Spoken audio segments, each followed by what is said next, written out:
नमस्कार दोस्तों, आज की कहानी है माँ जी। आपका बेटा बिगड़ा हुआ था तो उसी सुधारती, ना कि उसकी शादी करती। बहू, रात की 11 बज रही हैं। रोहित अभी तक घर वापस नहीं आया और तू चैन से बैठी हुई है। कैसी पत्नी है तू? अपने पति को संभाल कर रखना भी नहीं आता। उसे फोन लगा कर पूछ तो सही कि कहाँ है और कितनी देर लगेगी उसे आने में। बिमला जी अपनी बहू मीना को डांटते हुए बोली, मुझसे क्या पूछ रही हैं आप माँ जी? आपका बेटा कोई छोटा बच्चा तो है नहीं कि यहाँ वहाँ गुम हो जाएगा। वो बेटे तो आपके हैं। आप फोन लगा कर पूछ लीजिए कि कहाँ रह गए। मीना ने बेपरवाही के साथ जवाब दिया, हाँ मैं तो माँ हूँ ना, मैं तो फ़ोन करके पूछूंगी ही कि वो कहाँ रह गया। लेकिन पति होने के नाते तेरा भी तो कुछ फर्ज बनता है या नहीं कि तुझे यहाँ पूजा करने के लिए लेकर आए हैं। बिमला जी ने पलट कर जवाब दिया, पर इस बार मीना ने कोई जवाब नहीं दिया। इसलिए बिमला जी भुनभुनाती हुई अपने कमरे में आ गई और मोबाइल लेकर रोहित को फ़ोन लगाने लगी। लेकिन रोहित ने फ़ोन नहीं उठाया। ये रोहित भी ना कभी भी टाइम से घर पर नहीं आता। पता नहीं क्यों मेरी जान जलाते रहता है। सोचा था बहू आने के बाद सब कुछ ठीक हो जाएगा, पर नहीं, यहाँ तो बहू भी उसकी जैसी ही आई है। पति से कोई लेना देना ही नहीं उसे। अरे पत्नियां तो अपने पति को बांध कर रखती हैं, और इसे देखो तो अब तक रोहित को सुधार नहीं पाई। बड़बड़ाती हुई बिमला जी वापस बाहर आई तो देखा मीना अपने कमरे में जा चुकी थी। वो भी उसके कमरे की तरफ गई और धीरे से खोलकर देखा तो वो सो चुकी थी। बिमला जी वापस बाहर हॉल में आ गई। कैसी औरत है ये? पति अब तक घर नहीं आया और उसे नींद भी आ गई। बेशर्म कहीं की। बिमला जी ने फिर से रोहित को फ़ोन ट्राई किया, लेकिन रोहित ने एक बार भी फ़ोन रिसीव नहीं किया। आखिर वो थक हार कर वहीं हॉल में सोफे पर बैठ गई। रात को 12:30 बजे घर की बेल बजी। बिमला जी ने भागकर दरवाज़ा खोला तो बाहर रोहित को नशे में हालत में खड़े देखा तो वो खुद को संभाल भी नहीं पा रहा था।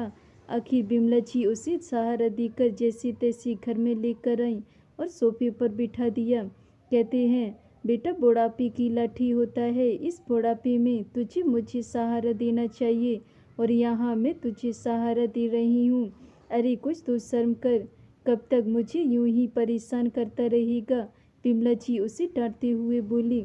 लेकिन उसे होश हो तब तो वो कोई जवाब दे। आखिर नशे की हालत में ही जब सोफे पर वो लुढ़क गया तो बिमला जी उसे कहीं वहीं छोड़कर अपने कमरे में आ गई। जब बीबी को ही कुछ नहीं पड़ी तो मैं भी क्या करूं? पहले एक ही खून पीता था और अब दो दो लोग मिलकर पीते हैं। मेरी तो जिंदगी ही खराब हो चुकी है। बड़बड़ाती हुई वो चादर तान कर सो गई। सुबह जब नींद खुली तो देखा हॉल में रोहित अभी भी सोया पड़ा था, जबकि मीना वहीं पास में डाइनिंग टेबल पर बैठी चाय पी रही थी। बिमला जी को देखते ही मीना ने पूछा, माँ जी आप चाय पिएंगी? उसे देखकर बिमला जी अपने हाथ जोड़ते हुए बोली, तू ही पी तेरी चाय। पति यहाँ नशे में पड़ा हुआ है। लोगों का तो खाना पीना दुश्वार हो जाता है, पर तेरे हलक से कैसी उतर रही है ये चाय?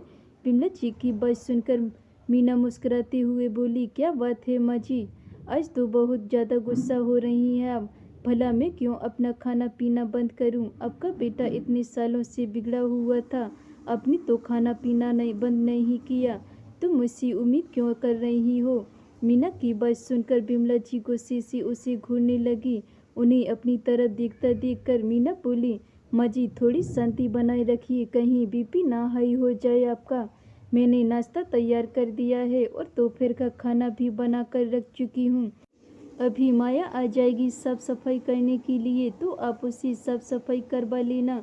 और मैं जा रही हूँ अपने मायके अपनी माँ से मिलने के लिए। शाम तक वापस आ जाऊंगी। शाम को भी क्यों वापस आती है? वहीं रह जाना। वैसे भी तेरा इस घर में होना ना होना एक ही बराबर है।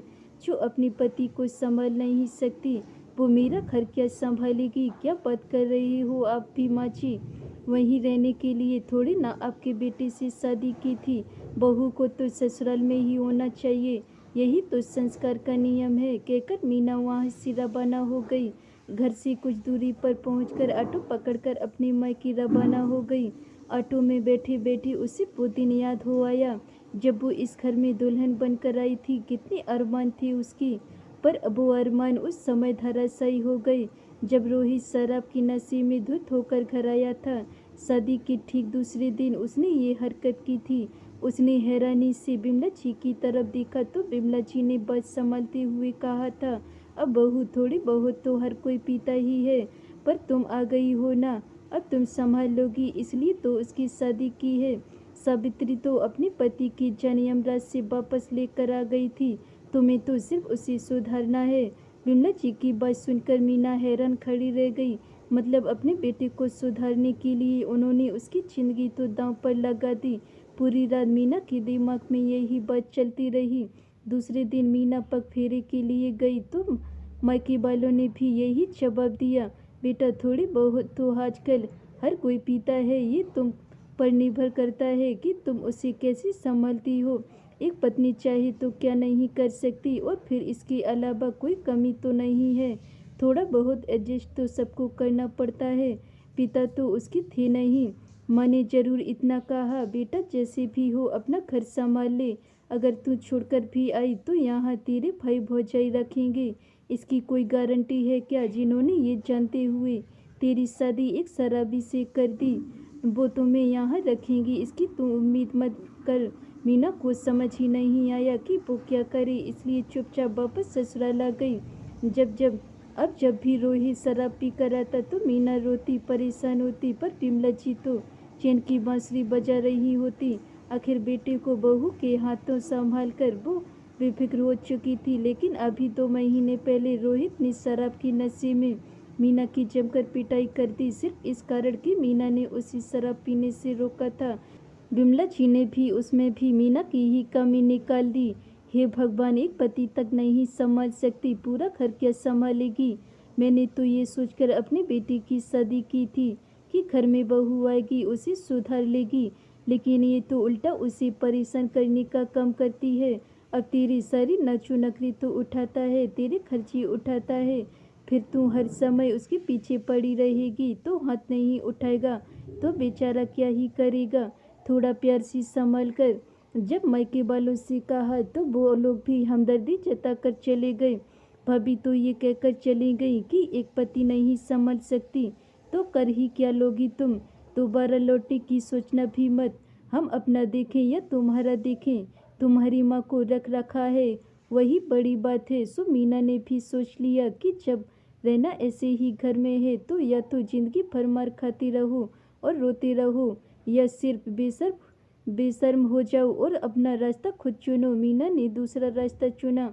मीना को धीरे धीरे ये बात समझ में आ गई कि रोहित उससे लड़ता झगड़ता तभी था जब वो शराब की नशे में होता था, वरना तो वो मीना से अच्छे से ही बात करता था।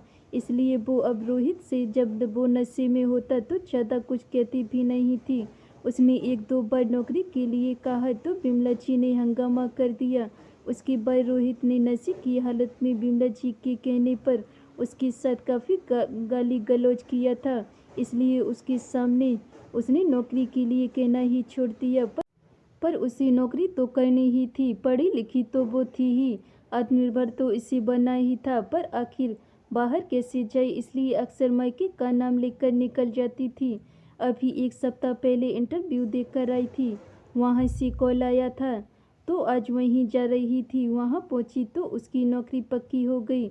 उसने सारे ज़रूरी पेपर्स डिपॉजिट कर दिए। उसे दूसरे दिन से ही ज्वाइनिंग करने को कह दिया गया। जब वापस लौट कर आई तो रोहित भी होश में आ चुका था। बिमला जी गुस्से में बैठी उसे ही घूर रही थी। जैसे ही उसने घर में कदम रखा बिमला जी बोली, आ गई महारानी अपने मायके वालों से मिलकर।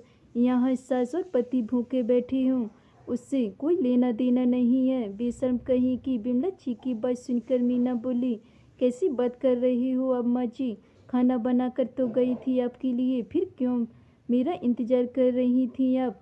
मीना कहाँ गई थी तुम, अभी तुम्हारी मम्मी का फ़ोन आया था, तुम तो मायके पहुँची ही नहीं, अचानक रोहित ने कहा। रोहित की बात सुनकर मीना ने रोहित की तरफ देखा और कहा, मुझे नौकरी मिल गई है, कल से ज्वाइनिंग करनी है। हाँ ये देखो, ये होता है औरत का प्रिय चरित्र, मायके का नाम लेकर पता नहीं कहाँ कहाँ घूमती फिरती रहती है और हमारी घर की इज्जत को उछाल रही है। बिमला जी बीच में ही बोली, माँ मैं बात कर रहा हूँ ना, आप क्यों बीच में बोल रही हो? मुझे तुम्हें नौकरी की क्या ज़रूरत है मीना, तुम्हारी सारी ज़रूरत तो पूरी कर रहा हूँ। रोहित ने शांतिपूर्वक मीना से पूछा। तब मीना ने कहा, मुझे मेरे मायके का कोई संबल नहीं है, मुझे अपना संबल खुद बनाना है, इसलिए मैं नौकरी ज्वाइन कर रही हूँ। मैं इसलिए नौकरी ज्वाइन कर रही हूँ ताकि मैं अपने अंदर इतनी हिम्मत जुटा सकूँ कि मैं आपके सामने खड़े होकर ये कह सकूँ कि आप शराब छोड़ रहे हो या मुझे। उसकी बात सुनकर रोहित शक्ति में आ गया, जबकि बिमला जी अपना माथा पीटते हुए बोली, हाय राम, पति को छोड़ने की बात कर रही है, बेशरम, अपना घर अपने हाथों ही तोड़ रही है। ऐसा नहीं कि पति को सुधारने की कोशिश करे, बल्कि जो है उसे भी बिगाड़ रही है। बस कीजिए माँ जी, बहुत भूल दिया आपने। मैं कोई नशा मुक्ति केंद्र नहीं हूँ, एक इंसान हूँ जिसकी अपनी ज़िंदगी है और मुझे अपनी ज़िंदगी के बारे में सोचने का पूरा हक है। पर मैं इस रिश्ते को तोड़ने से पहले इस रिश्ते को एक मौका देना चाहती हूँ। बताइए रोहित जी, आप नशा छोड़ेंगे या फिर पत्नी? रोहित काफ़ी देर मौन रहा, फिर कुछ सोच समझ कर बोला, ठीक है, जब तुम इस रिश्ते को एक मौका देना चाहती हो तो मैं भी ये मौका लूँगा। कब ज्वाइन करना है तुम्हारा नशा मुक्ति केंद्र? उसकी बात सुनकर जहाँ मीना के चेहरे पर मुस्कुराहट आ गई, वहीं बिमला जी बिल्कुल हैरान खड़ी रह गई।